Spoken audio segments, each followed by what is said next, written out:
দুয়োটাৰে অভিজ্ঞতাৰ ওপৰত ভিত্তি কৰি NCERTৰ ফিজিক্সৰ টেক্সটবুক তথা আসাম হায়াৰ ছেকেণ্ডাৰী এডুকেশ্যন কাউন্সিলৰ চিলেবাছৰ সৈতে মিলাই যিমান পাৰি কম শব্দত পোনপটীয়াভাৱে ছাত্ৰ ছাত্ৰীয়ে সহজে বুজি মনত ৰাখিব পৰাকৈ কিতাপখন লিখা হৈছে।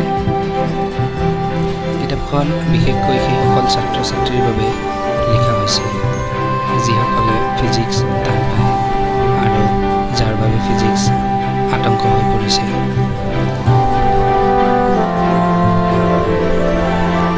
অসমীয়া কিতাপৰ ইতিহাসত প্ৰথমবাৰৰ বাবে অধ্যায় অনুসৰি JEE মেইনছ আৰু AIEEEৰ আগৰ পৰীক্ষাবোৰৰ প্ৰশ্নসমূহ অসমীয়ালৈ কিতাপখনত অনুবাদ কৰি দিয়া হৈছে।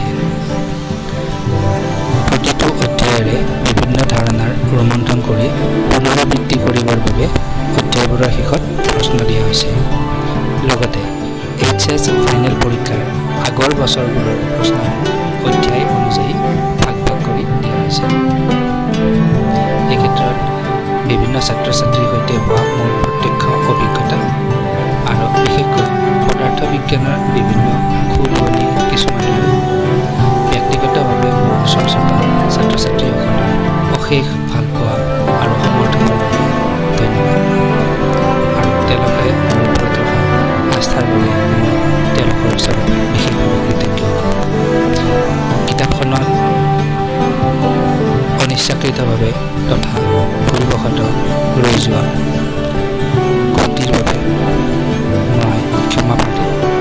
পৰৱৰ্তী সময়ত তাক শুধৰণি কৰাৰ যত্ন কৰিম। ছাত্ৰ ছাত্ৰীসকলক বিশেষকৈ অসমীয়া মাধ্যমৰ ছাত্ৰ ছাত্ৰীসকলক কিতাপখনে কিবা অলপ সহায় কৰিব পাৰিলে